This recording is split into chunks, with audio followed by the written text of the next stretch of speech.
de São Paulo. Comecei no programa Raul Gil, dublando, cantando, e até hoje estou aí, né? Estou lutando. Tive a ajuda da ONG, Procurou, que me divulgou. Eu acho que meu talento veio desse bairro, veio tipo de querer ser uma influência, de ser um modelo para alguém, e isso me ajudou bastante. A ONG me ajudou bastante. Consegui. Agora já fiz alguns trabalhos bem grandes, como Chiquititas, filme Vendedor de Sonhos, que é um livro do Augusto Cury, para quem não conhece. Tô gravando uma série agora no Globo, que chama Escola de Gênios, que lança até 15 de outubro. Também fiz Escrava Mãe na Record, e depois disso eu nunca mais parei, eu nunca mais quis parar. Tive grandes problemas por ser negro, por sair de uma comunidade, e por ser quem eu sou, meu jeito de ser. Então, foi bem complicado para mim no começo. Mudei para São Paulo com mais ou menos 9 anos. Em 3 dias eu tive que mudar para aceitar o contrato do SBT com a novela Chiquititas. Isso foi um baque para mim, porque eu não sabia o que fazer lá. Porque era meu primeiro trabalho, querendo ou não, grande assim, que tinha mais pessoas envolvidas, tinha um diretor, tinha um assistente de direção. Então, eu fui evoluindo aos poucos. Foi só eu e minha mãe, foi bem sofrido, ela chorava todo dia. Eu nunca vi aquilo. Eu acho que se eu tivesse visto, eu não estaria onde eu estou hoje. Mas o ano retrasado, eu tive um sério problema com rede social. Eu sofri bullying nas redes sociais, cyberbullying que chama, né? Eu acho que é isso. E aí, foi uma coisa que eu fui o último a saber. Meu pai me ligou, geral me ligou e falou que tá tudo bem e tal. E tentaram me esconder. Cada vez que tentavam me esconder, eu ficava tipo, mais preocupado. O que tá acontecendo? Porque eu não sou muito de mexer em celular. Aí quando eu fui ver, tinha um comentário meio bobo. Quer dizer, um texto meio bobo, era um texto. Moleque, sai daí, volta pra África, seu macaco. Você tem que morrer queimado, eu sou branco do olho azul. E quando eu fui atrás, o moleque era da minha cor. E a mãe dele falou que ele fez isso porque o pai abandonou ela por uma mulher negra. Então, isso acho que veio dela, né? Tipo, ela foi falando e ele cresceu com isso dentro dele. E até hoje eu não entendi o porquê comigo. Eu ainda me pergunto isso, mas eu dei a volta por cima, eu consegui ir pra frente. Hoje eu tô aí, tô bem, graças a Deus. E eu espero cada vez crescer mais como pessoa, como artista. Eu não me considero ator, eu me considero um artista. Cada vez eu quero evoluir, aprender a tocar um instrumento, fazer aula de canto. Um artista tem que ser completo. Então eu sigo essa linhagem aí que muitas pessoas me passaram. Já conheci bastante atores famosos e eles sempre me dão dicas e eu não sei o que falar, tá bom? Estou meio nervoso, a primeira palestra, tudo bem? Mas muito obrigado aí pelo carinho de todos. Muito obrigado, valeu família. Falou muito e falou bonito. Desse jeito. Vou jogar o microfone da minha mãe, então vou falar também. Vou te falar, cara, tipo assim, ó, tem uma parada que acontece com nós pretos aqui no Brasil, que é uma parada que é muito triste, cara. Eu falo isso na música Traficando Informação, de 1999, que eu falo que um preto não quer ter o outro preto bem. Isso é um problemaço que a gente tem, cara. Por exemplo, a gente tem o estado da Bahia, que é o estado onde tem mais gente preta no Brasil. Salvador é a cidade mais negra do país. Mais africano para dar. E a Bahia, pode crer, e a Bahia é a maior do Brasil. E tipo, a Bahia nunca teve um governador preto, mesmo sendo a maioria da população.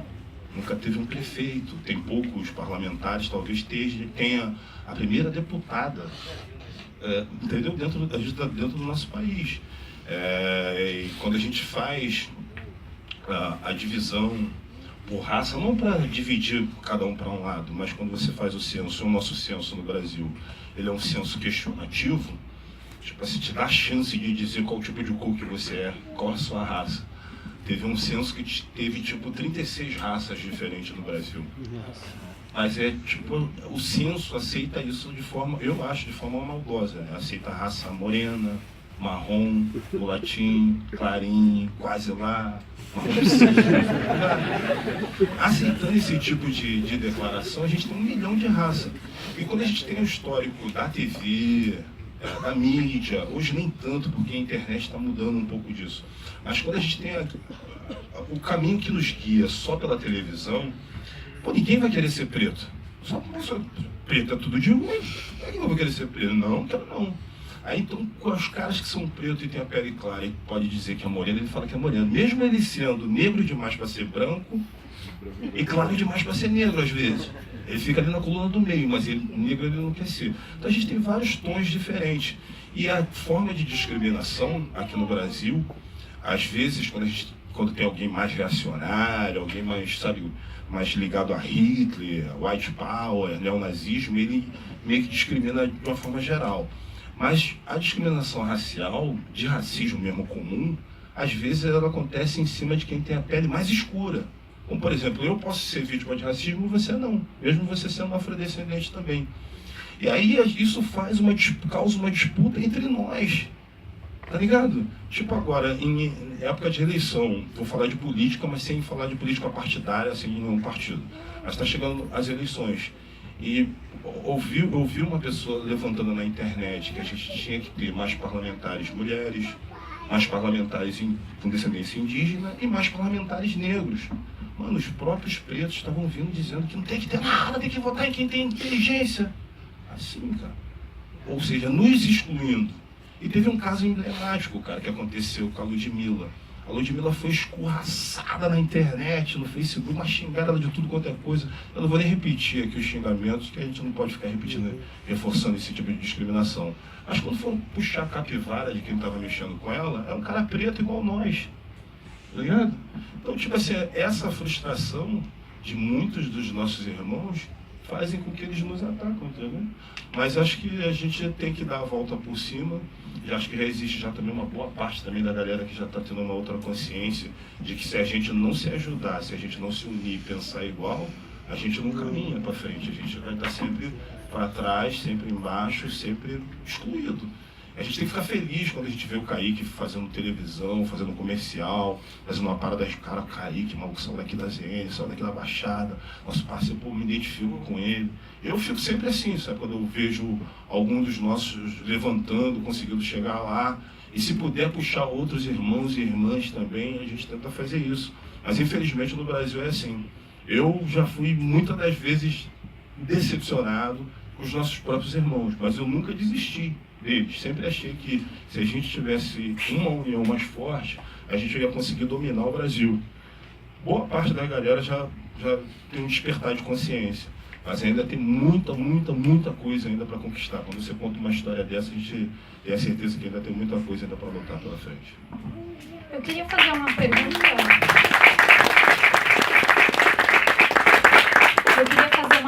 E depois passo para vocês aí, da continuidade. Pergunta pro Bill. Então, quando eu era criança, eu via TV e na psicologia a gente sabe que a gente precisa de representatividade. A gente sabe que a gente precisa se identificar com algo, com uma pessoa e seguir, né? Quando eu era criança, eu olhava para a TV e falava onde que eu estou na TV, onde eu estou no filme, onde eu estou no cinema. Então, até hoje, eu ainda sinto essa falta de pessoas com deficiência nas novelas, nos filmes, como também isso é uma luta também do movimento negro, que agora que o pessoal, agora que está ganhando cada vez mais força, né? Só que em relação à deficiência, eu vejo que quando aparece alguém, ou uma pessoa que não tem deficiência, que sentou na cadeira e tem deficiência, ou de uma forma trágica, onde essa pessoa coitada, meu Deus, não é uma pessoa protagonista, uma pessoa que está trabalhando, que está bem, o filme de uma pessoa com deficiência, o drama nunca é o namorado, sempre é a deficiência. Então, ainda a deficiência é vista como algo negativo, como algo trágico e que não vai acontecer com ninguém. A deficiência é uma condição humana e que existem doenças aí que podem gerar deficiência, existem acidentes automobilísticos que causam deficiência. Então, a deficiência tinha que ser mais mostrada na TV. Eu queria saber quem foi a sua referência na sua época, porque para mim eu não tive, então foi muito difícil construir a minha identidade. O que você está falando é muito importante. Acho que a gente vai ter muitos grupos que vão se organizar para buscar o seu espaço social. As pessoas que têm deficiência, as pessoas negras, as pessoas de favela, as pessoas homoafetivas. Acho que vão ter momentos que a gente vai estar juntos nessas lutas. E tem momentos que a gente vai ter lutas individuais. Eu acho que o hip hop ele é uma cultura assim, que abre espaço para todas essas lutas que a gente está falando aqui. Uma vez eu fui indagado na Praça da República, lá no centro de São Paulo, por um jovem vestido de rap, aparentemente olhando assim hétero. Ele veio na minha direção, bateu no vidro do carro, isso no início dos anos 2000, tipo 2001, 2002, e perguntou: Bill, o que você acha da entrada de homossexuais dentro do hip hop? Eu não tinha resposta. Eu sou um cara que sou super consciente, tal, da união, do respeito. Eu não tinha essa resposta. Eu falei: não sei. O cara falou: porque eu sou homossexual, ou sou da periferia, tenho muita coisa para falar, para esbravejar, e acho que você é discriminado se eu entrar dentro do hip hop. O pior que eu fiquei pensando: pior que pode ser. Não falei, mas pior que pode ser. Por mais que a gente diga que a gente é consciente, essa consciência é uma consciência que a gente não tem. Hoje, já tem vários MCs assumidamente homossexuais, várias meninas também assumidamente homossexuais. Então, eles fizeram disso sua própria voz. Assim como uma mulher que dentro do hip hop era, tipo, tinha um papel secundário, de fazer backing vocal, às vezes de ser produtora da banda. Hoje a gente tem bandas de rap que mulheres são protagonistas, mas na questão feminina.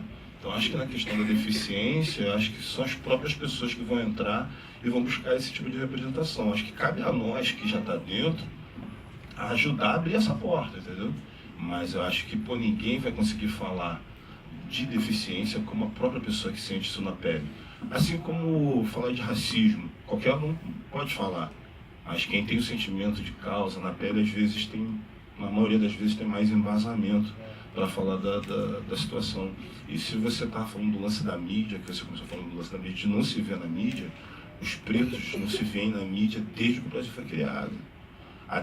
Eu vou deixar aqui 2 dicas de livro e documentário, os 2 têm o mesmo nome, chamado A Negação do Brasil. O nome do diretor é Joelzito Araújo. É um cara que fez um apanhado, cara, mostrando a história do negro na dramaturgia brasileira. Então mostra que até novelas que eram para ter naquela época pessoas pretas como protagonistas, eles pegavam as pessoas brancas, pintavam de preto, faziam algum tipo de maquiagem para poder essas pessoas serem protagonistas e não os próprios pretos. Hoje, eu acho que nem a própria sociedade aceitaria uma coisa dessa, porque muitas pessoas lutaram para mudar essa realidade. E acho que com o lance da deficiência vai ser a mesma coisa. Eu também, mesmo eu não sendo deficiente, quando eu vou vendo você falar, eu parei para pensar e visualizei que eu nunca vi. E precisa ter. Se o Brasil é assim, então precisa ter todo mundo, a cara de geral.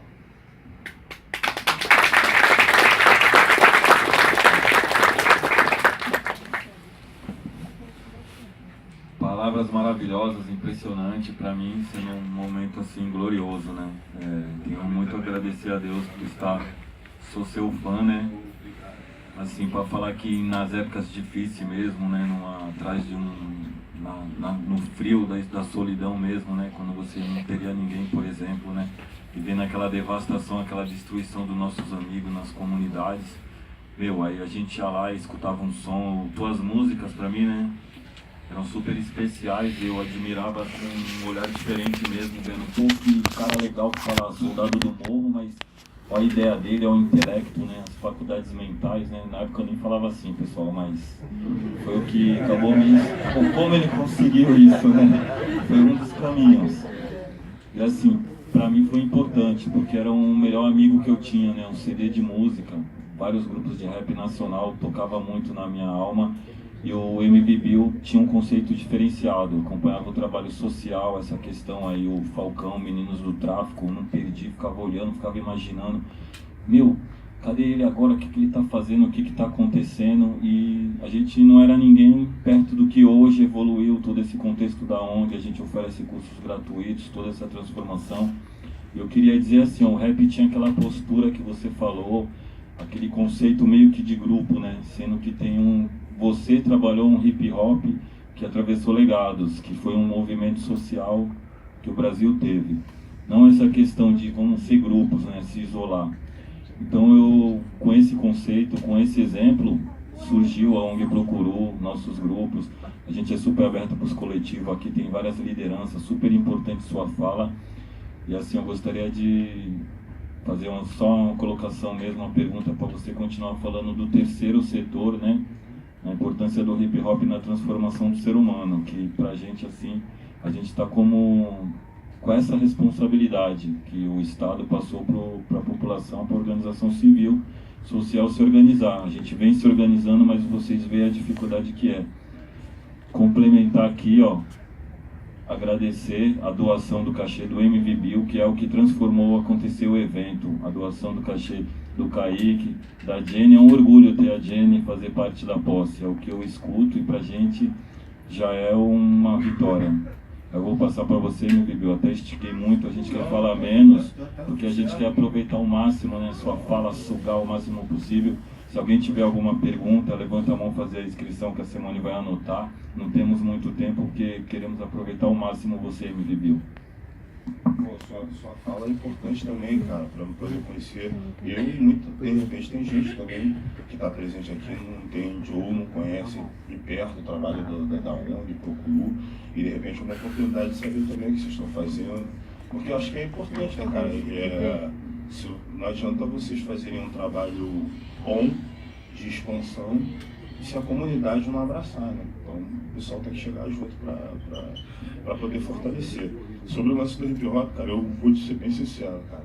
Eu tô feliz de ver, tipo, você, falando de hip hop, mas falando de hip hop com educação, com transformação e tal.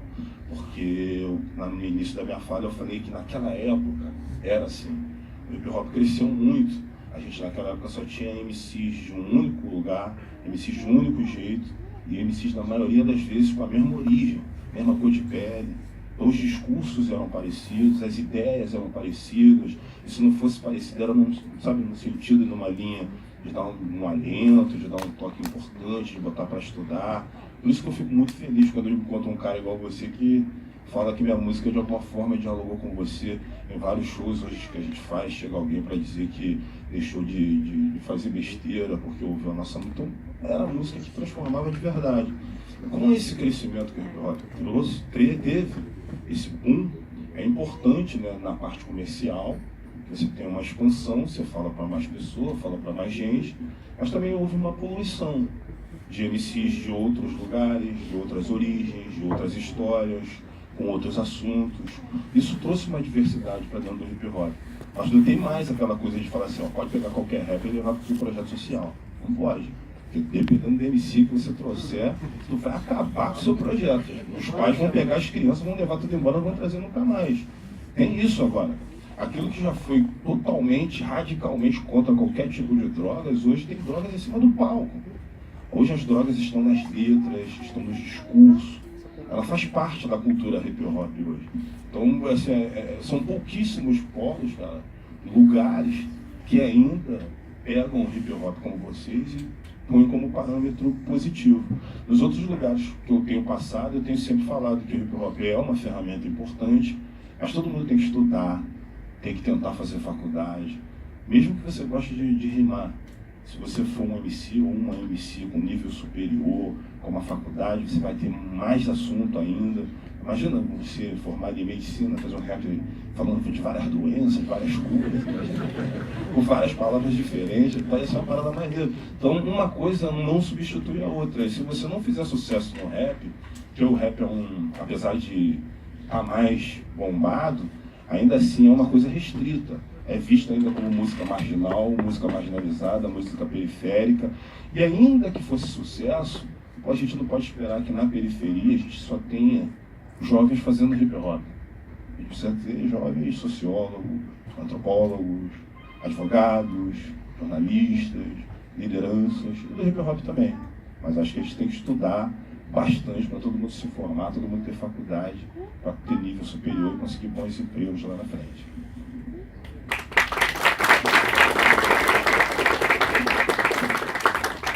Bom, eu vou fazer uma pergunta, mas antes vou aproveitar esse momento aqui tão importante. Acho que muitos também queriam estar aqui e fazer a pergunta, não vai dar para todos. Mas eu vou falar uma coisa aqui que quem é raiz, né?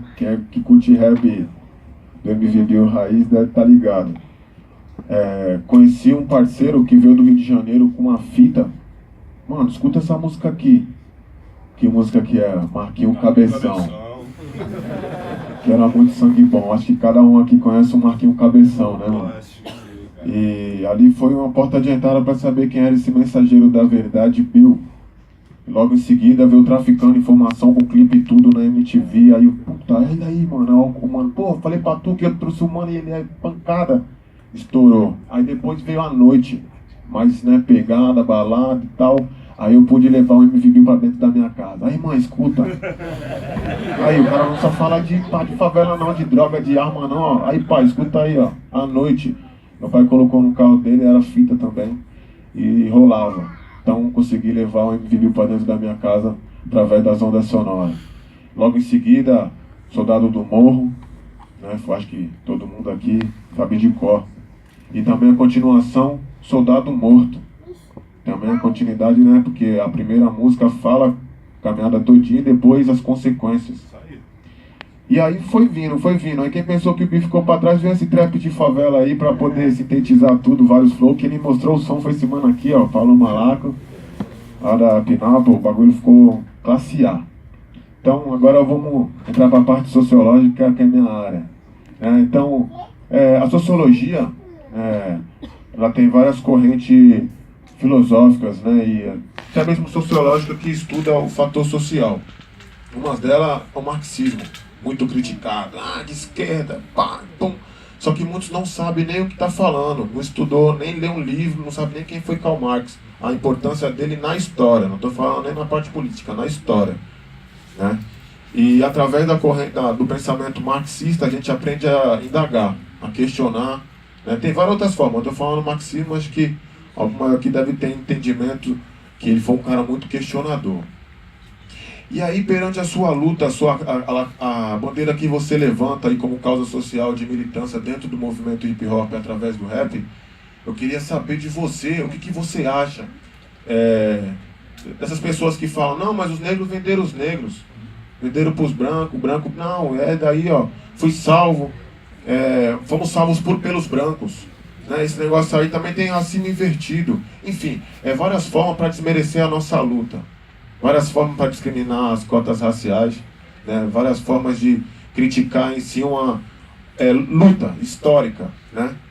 Então eu queria saber de você, o que você acha hoje em dia, vendo essa juventude que não pegou a ditadura, eu também nasci em 89, então não peguei algumas coisas assim que meus pais falavam, mas essas molecadas que estão vindo hoje, esses jovens, essas pessoas que muitas das vezes por algum motivo não estudou, não teve um aprofundamento, rolou aula de história, sociologia, enfim.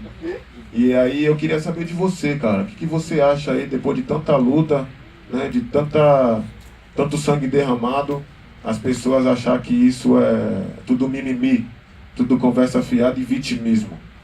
Pois é, essas são duas expressões que ficaram bem na moda, né? Mimimi e vitimismo, né? Então ficou muito difícil em alguns momentos você falar sobre a questão racial no Brasil. Mesmo o Brasil sendo o país que mais tem gente preta fora do continente africano, ainda assim, falar de racismo no nosso país é um disparate. Enquanto essa pauta, porque a gente já fala, antes da gente nascer, já tinha gente falando de racismo, já tinha gente preta lutando contra o racismo. Então isso nunca entrou em pauta do jeito mais que a gente gostaria que tivesse. Quando isso começa a ganhar pauta, porque muitas pessoas pretas importantes estão entrando dentro dessa luta, estão começando a questionar, aí vem as pedras. É como você, Kaique. Tipo assim, se você fosse um jovem apagado, sem luz, que não tivesse talento, não tivesse um futuro promissor, não tivesse na TV, ninguém ia te xingar na internet. Só vai pedra em árvore que tem fruta. Ninguém taca pedra em árvore sem fruta pendurada. Então, com a questão racial, acaba sendo a mesma coisa. Se a gente for um grupo de negros pedinte, que sabe qual que é o seu lugar, sabe a qual lugar você pertence, sabe as coisas que você não pode fazer, aí você não está incomodando. Então, tu pode levantar sua pauta do racismo quantas vezes você quiser.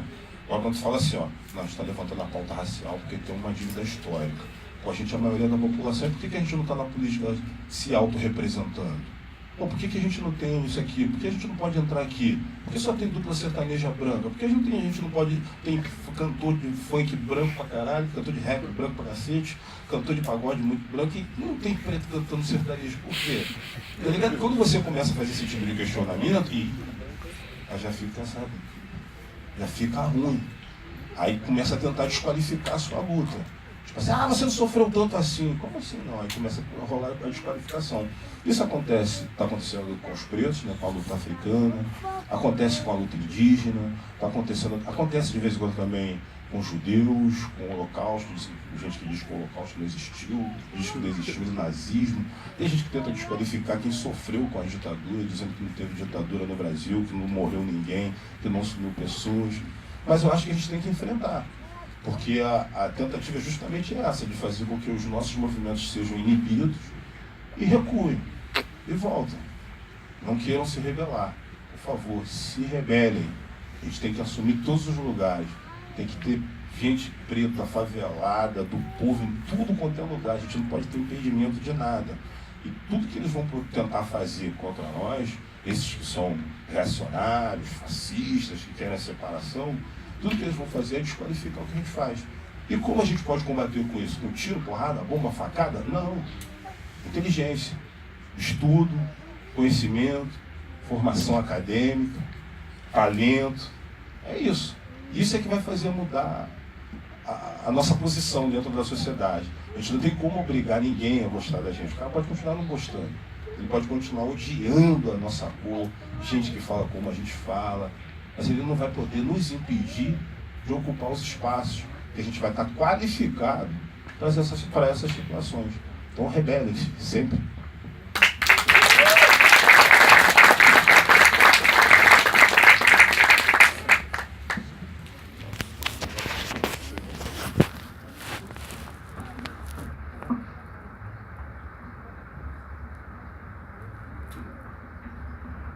Essa pergunta agora é de um parceiro que tem uma grande estima, Ronaldo Pereira, poeta, sarau itinerante, prêmio de Bill. Como você vê o nosso movimento Frente Favela Brasil? Eu acho que é um movimento inovador. Fui entusiasta dessa ideia. Frente Favela Brasil, para quem não sabe, é um novo partido, um partido político, voltado para as questões negras e de pessoas moradoras de favela. A princípio, muita gente acha que é uma coisa ruim ter um novo partido. Porque o Brasil acho que já tem 36 partidos. A gente tem muitos partidos em número. Mas se a gente for olhar na diversidade, a gente tem pouco partido. E a gente tem muitos partidos fazendo sempre a mesma coisa. Então a gente tem poucos partidos que sejam da diversidade. O Frente Favela Brasil tem essa proposta. Eu participei da fundação, participei da entrega do documento lá em Brasília. Eu acho que a política ela precisa de um gás novo. O Frente Favela Brasil não consegue apresentar ainda seus candidatos próprios para essa eleição. Acho que nas próximas já consegue concorrer. Mas a política precisa de renovação. A gente não pode mais depender das pessoas que são ricas, que entram na política com a promessa de mudar a nossa vida, de pessoas que eles nunca viram, que eles nunca visitaram. Aqui deve estar acontecendo a mesma coisa que lá no Rio de Janeiro. E eles não aprendem, só visitam a gente quando é para pedir voto. Tipo assim, foi eleito, o cara some, cara, não volta nunca mais. E faz isso na maior cara de pau e volta depois para fazer caminhada. Por que tu não faz caminhada depois que você foi eleito, cara? Faz uma caminhada no calçadão para ouvir o que as pessoas têm para dizer, para agradecer. Isso não acontece. Então acho que só vai mudar, pelo menos essa é a minha esperança, quando a gente vê gente nossa entrando na política. Pelo menos nessa a gente já pode fazer alguma coisa para começar a tentar mudar. Tipo, a gente ainda não tem os melhores candidatos. Vai ser mais uma eleição que a gente vai ter que escolher o menos pior, de novo, como outras eleições passadas. Mas a gente pode fazer uma coisa diferente. Não colocar sobrenome famoso. Tem famílias que estão formando dinastias dentro da política. É pai, filho, já está o neto. E tipo assim, nenhum deles entram para mudar a política.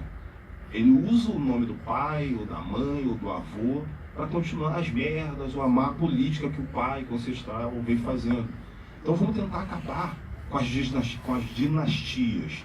Tentar escolher pessoas que nunca entraram na política, pessoas com sobrenome não famoso, com sobrenome que não seja tradicional de política, pelo menos para essa próxima eleição. E nas próximas, tomara que vários de vocês que estão presentes aqui se candidatem, porque os políticos de bairro, como vereadores, precisam ser pessoas das comunidades, pessoas que vivem nos lugares. Então tem que encorajar as pessoas a entrar na política. Eu sei que a política é um troço muito ruim, que as pessoas não querem se envolver, porque é um troço sujo. Mas se a gente não entrar para mudar, são eles que vão ficar tomando conta pra gente. E tem um ditado que diz que quem não gosta de política é governado por quem ama, tá ligado? Por quem é viciado na política. Então a gente tem que entrar para mudar, tem que tirar esses caras de lá. E a gente só vai tirar se a gente entrar. É um bagulho sujo, dá dor de cabeça, tem gente que morre, dá troço no coração, fica doente. Vocês viram como o Obama entrou na presidência dos Estados Unidos? O Obama era um atleta, cara. Fazia curva, sem camisa, e pô, o cara saiu torto, espinha, caída, cheio de problemas e tal. Que é um bagulho que suga. Mas se a gente quiser mudar, quiser preparar um legado futuro para os nossos, né, seguidores que vão vir por aí pela frente, a gente tem que fazer alguma coisa.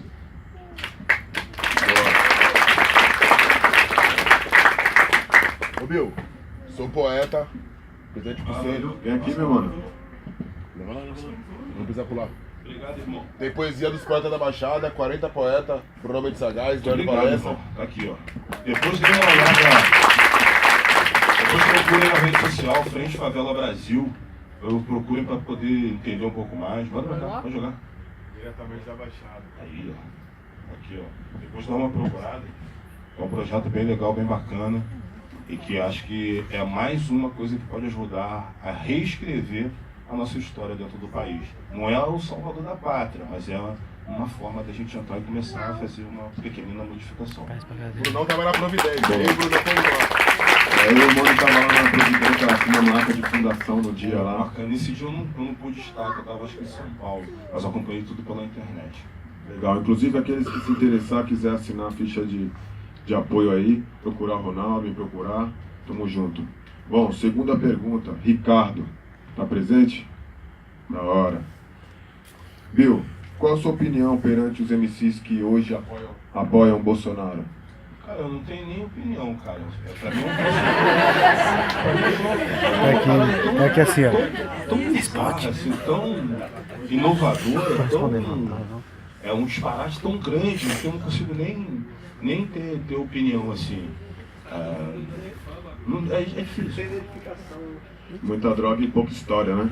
Às vezes nem história tem, cara. Pouca história, não tem nada. Meu parceiro também, ó pessoal, não é marmelada não, é o pessoal que tá pegando as perguntas aí, não é nada não. Mas é só sangue bom aí, ó. O mano que vai perguntar agora é o mano tanto faz. Um de nós, cadê? O mano tanto faz, tá aí? Olha aqui, ó. É, tanto faz. Nossa, tanto faz. Isso é fã. Viu? Suas perspectivas para as eleições de 2018? As piores possíveis. As mais bizarras assim que eu posso ter. Primeiro porque a gente tá fazendo a medição de possibilidade de eleição com a margem de rejeição. Assim, sempre foi pelo... quem vai ser mais votado agora é quem vai ser menos odiado. Isso mostra que a nossa qualidade política está muito ruim. quando eu olho para os candidatos ao governo do estado, do meu estado, é um filme de terror. Quando eu penso nos nomes que estão encabeçando a lista dos 2 senadores que vão representar o Rio de Janeiro, é mais um filme de terror. Então, tipo assim, não tem nenhuma perspectiva. A única coisa que eu estou dizendo para as pessoas, para os meus amigos, pessoas próximas, vamos tentar pelo menos colocar nomes desconhecidos. Porque não dá para ser o cara que está em primeiro lugar lá no Rio de Janeiro, ele não pode ser senador nos representando. Tá ligado? Ele é de um partido que quer tirar terra de quilombola, quer tirar terra de povo indígena. Tá ligado? Então esses caras não podem entrar. Aliás, esse maluco que está em primeiro lugar nas pesquisas do Rio de Janeiro para o Senado, eu achei que ele fosse ser banido da política.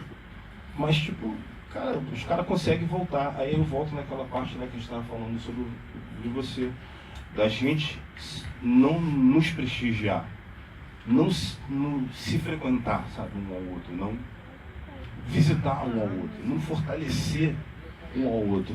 Então, os caras vão entrar tudo de novo e vão dominar a política mais uma vez.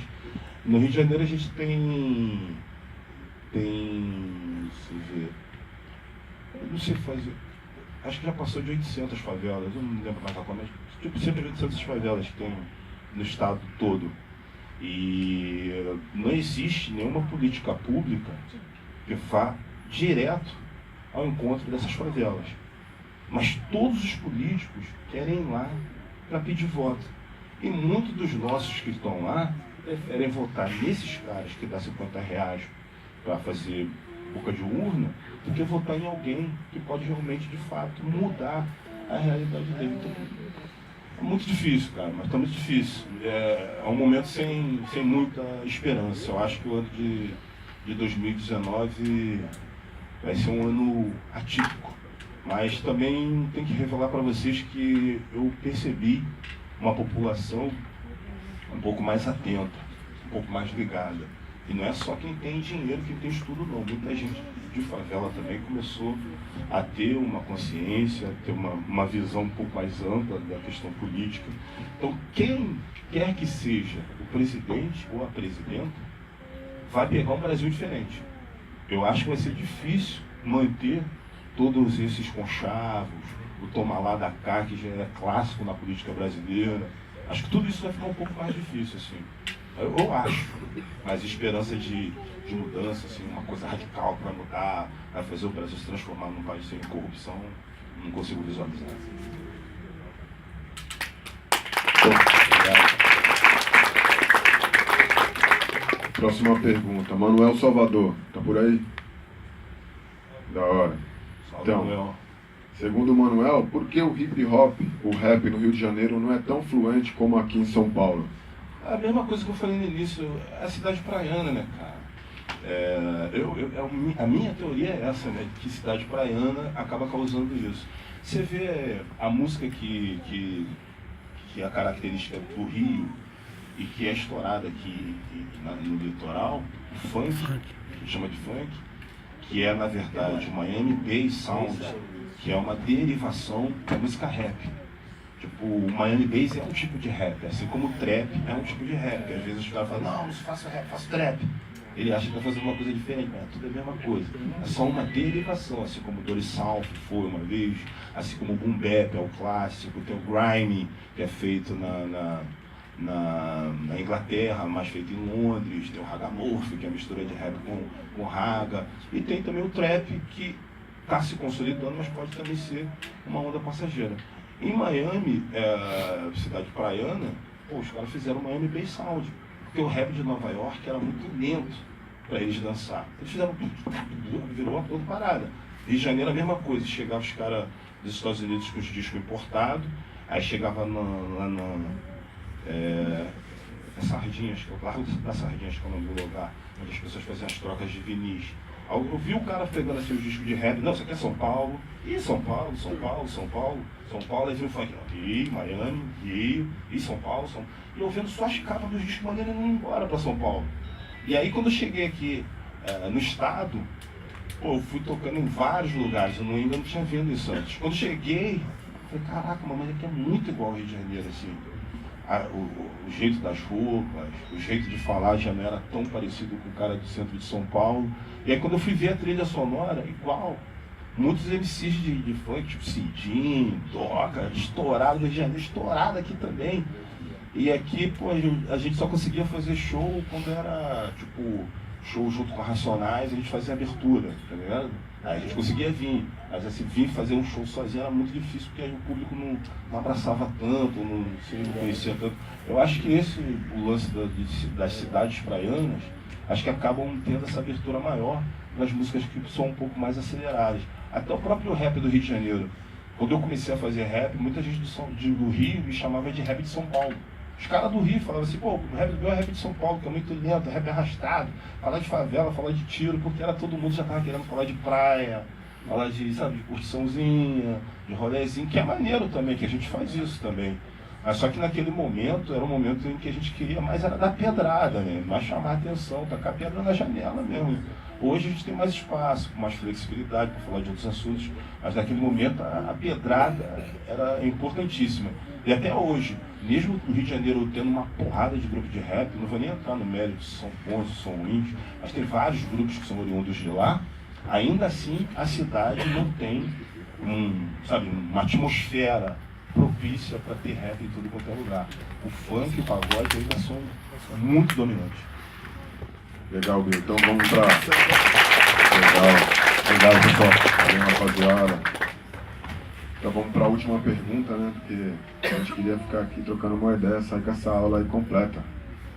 Bruna, tá por aqui? Bruna, vai ser... Bruna.